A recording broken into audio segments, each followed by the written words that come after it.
Welcome. This podcast is for mature audiences only. Listener discretion is advised.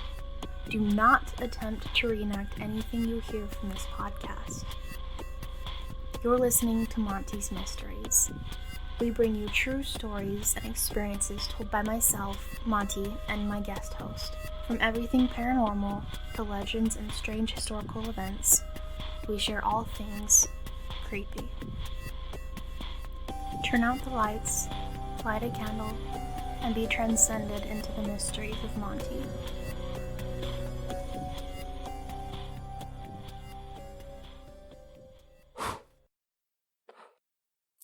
Hello everyone, welcome back to the podcast. I hope your Friday the 13th was fantastic. Yep. Today we're going to be talking about some of my personal paranormal experiences, so that's going to be a time. I've kind of repressed some of these just because of how weird they are. But hopefully you'll find them entertaining. So the first one is really just from when I was growing up. I have always seen shadow people. At my current house, I haven't really seen them.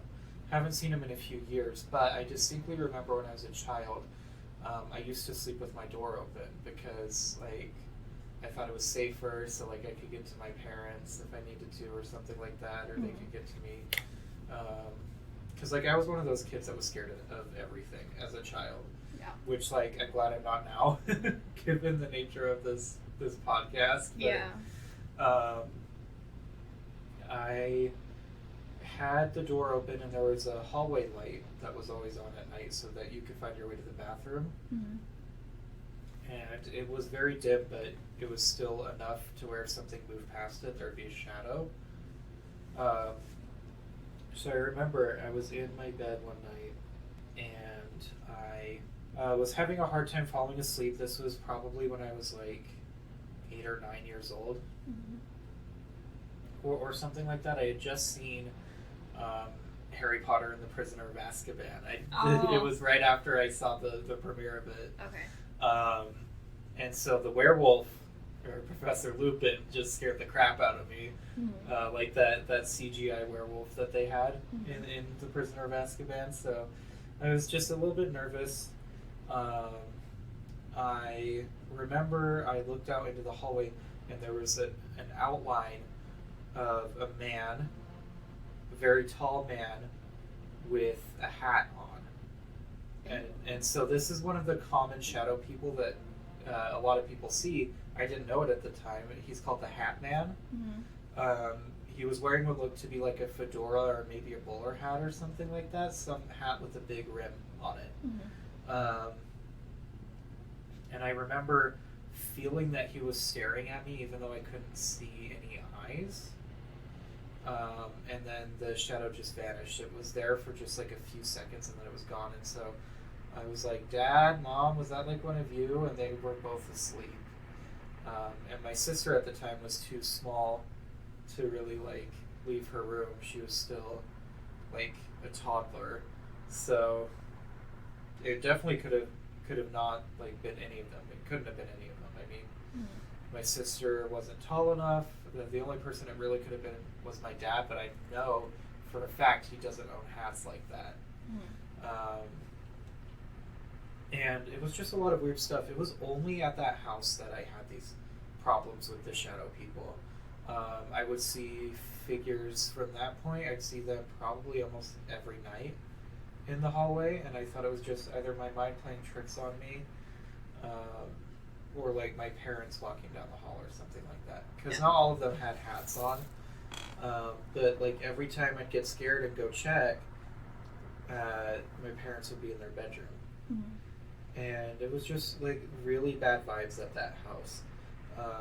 It was up on a mountain, and so we'd have animals back up in the mountain. My backyard literally backed up to the mountain there. And so there were sheep and deer and stuff that lived up there. And they'd always stare at the house. It was weird. The animals would always just stare at us. which I don't know what that means, but it's kind of spooky. Yeah. And there was just a lot of bad energy in that house. It was around the time my parents were getting divorced, and so weird things started happening. In addition to the shadow people, we'd have drawers and cabinets randomly open, because I remember my parents would get in like small arguments about who left the pantry open or who left the closet open or something like that, and they both deny it. We had some things fall off of one of the shelves after it opened a couple times. Some coffee mugs fell onto the kitchen floor and shattered all over the place out of nowhere.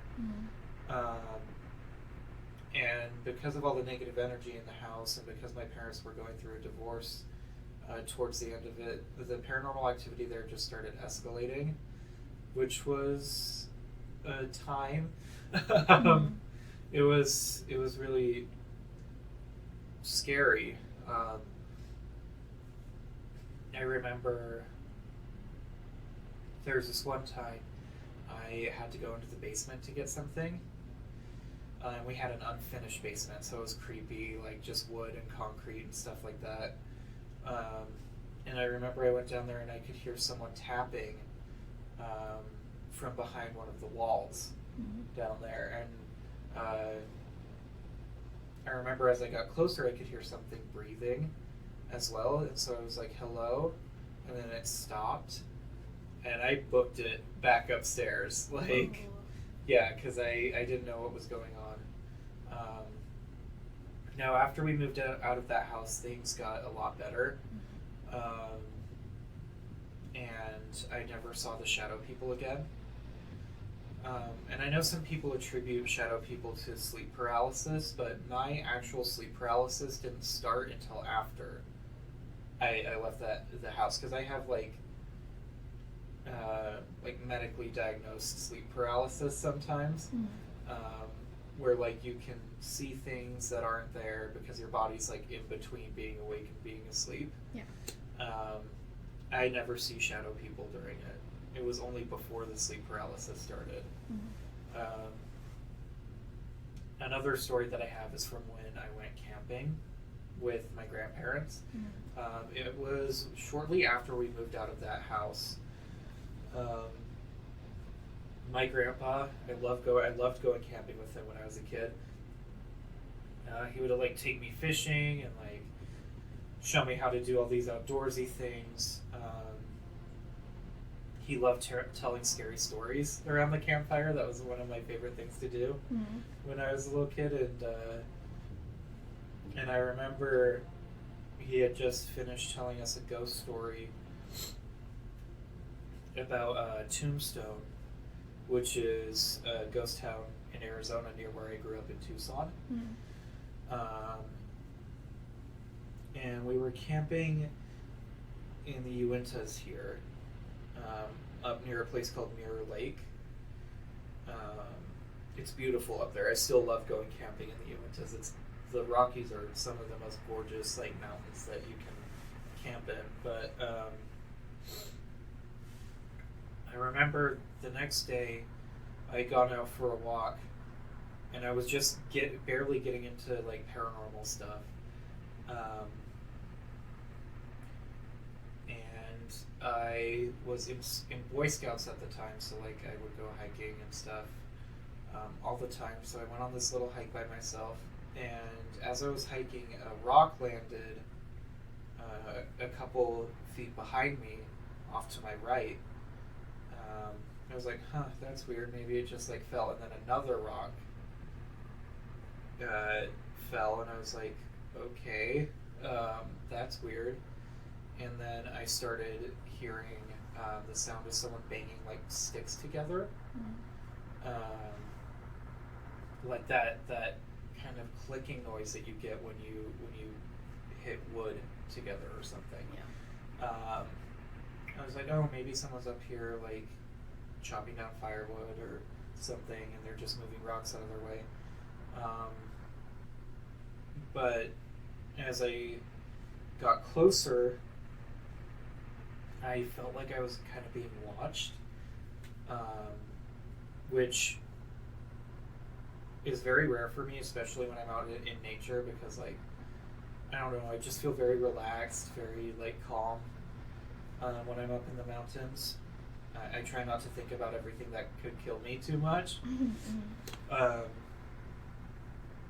but I remember I felt uneasy, like I was being watched. And then the most disgusting smell that I've ever smelled in my entire life came over me. It smelled like, it's really hard to describe. I don't know if you've ever experienced this, or if you're like, or if you got them done at like a younger age, but when you get your ears pierced and stuff, the first few days when you have to like clean them out and stuff like that kind of gross smell, mixed with like garbage, just like hot garbage pretty much. Like if you go outside to like the dumpster to take out the trash and it's like 90 degrees outside and everything and there's just like melting together, it's really gross. Rotting. And just rotting, disgusting, acrid smell. And then it clicked in my brain, I'm like, oh crap, like what's going on here? Is there some animal, like a bear or something that's around? And then I just got really uneasy. I went back to the camp. And looking back on it now, I believe that was a Bigfoot encounter because I never saw anything. I had the smell and the sound and the rocks being thrown. But when I started college as an anthropology major, like things like beating sticks together and throwing rocks are primate behaviors that a lot of different apes, like gorillas and chimpanzees, will use if they want you to get the hell away. And from just doing my own research on Bigfoot itself, people report that smell all the time with Bigfoot encounters. I mean, 100% could have also been a skinwalker. Yeah. Because they're associated with bad smells too. Yeah. But with the rock throwing and the stick banging together and the feeling of being watched, it was a weird feeling because like there's people that feel like they're being watched by predators, right? Like bears and wolves and things like that. I felt like I was being watched by something with some more intelligence than that, and that's what scared me. Yeah, like with an intent. Yeah, like with some sort of intent towards me, and so I turned around. And now, mind you, the forests up in the Uintas are dense. Like, there's lots of pine trees and forest up there, so this thing could have been only a few feet away from me, and I could have still not seen it, you know, because the trees up there are so huge, and like, it's very hard to see around all of them. And I went back to camp, and a couple years ago, I sat down with my grandpa. We were at a family thing, and I told him about this, and he's like, "Oh yeah, I've had similar things happen to me up in those mountains. Like, it would be a good habitat for something like Bigfoot to live in." And I told him, and he's like, "Yeah, I mean, probably Bigfoot." And he's usually a serious guy. He's a Vietnam War veteran, so he's more like serious some of the time. And it's not like him to just like joke about that kind of stuff if he's not telling a scary story. And I could tell he wasn't joking about this. So I wish I had gotten to see something almost, but part of me also didn't want to see anything because I feel like I'd just like freak out. Yeah. But it's definitely something that sparked my interest in the paranormal. I had a professor, or rather a guest lecturer, come into one of my anthropology classes. His name is Dr. Jeff Meldrum. He's from the University of Idaho, I think. And he is an anthropologist that works on trying to find Bigfoot. And so that was really interesting to listen to. And it's like, I suppose it could have been like a bear or something, but bears don't smell terrible. Like, yeah, they're animals, they're stinky, but no one really like ever says, oh, like, I knew there was a bear around because of this horrible smell. Yeah. So, I really think I came close to seeing something that day. Mm-hmm. What it was, I can't be for sure, but like, I think it was Bigfoot. Yeah. Yeah. Either that or a skinwalker. Or a skinwalker, yeah, because skinwalkers can like do stuff like hide from you and like probably throw rocks at people. Yeah. So, I mean, hopefully not a skinwalker, fingers crossed. Yeah. I like to think it's Bigfoot just because like that's less scary to me than a skinwalker. Yeah. So, those are my experiences. Since then, I've been to a couple more paranormal places where I've had like creepy feelings, like Ted Bundy's cellar. For those of you that don't know, Ted Bundy went to the University of Utah. And so he was here for like a couple years of his life. He killed a few people here, didn't he? Yeah. And so he had this little hideout up one of the canyons near the university. And you can go to it now if you know where to look. And it's just, you go down there and it's just bad vibes all around. Like, oh, I'm sure. Yeah. It feels like you can't breathe almost, and like,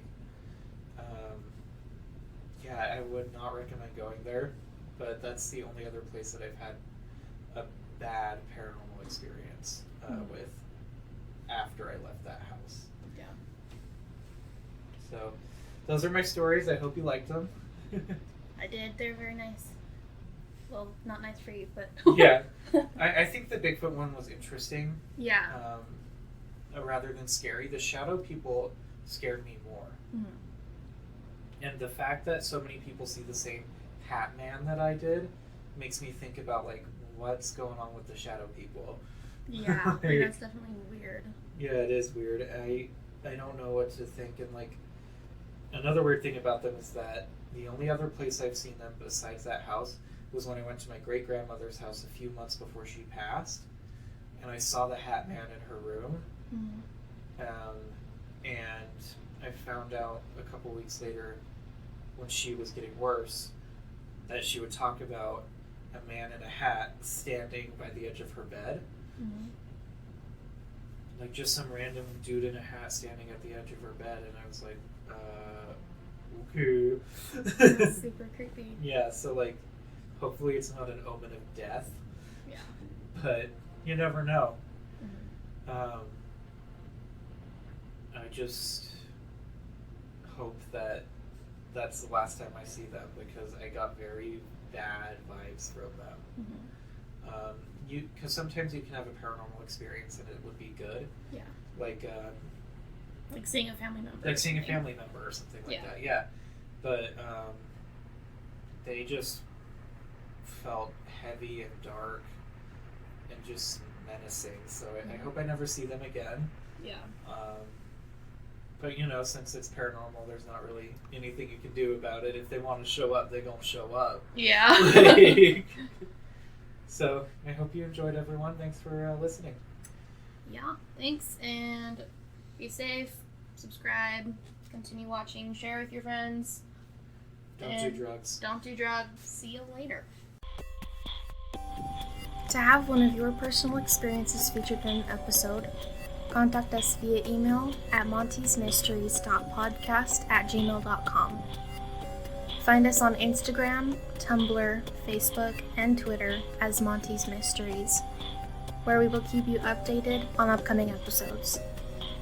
Thank you so much for all of your support. Stay spooky.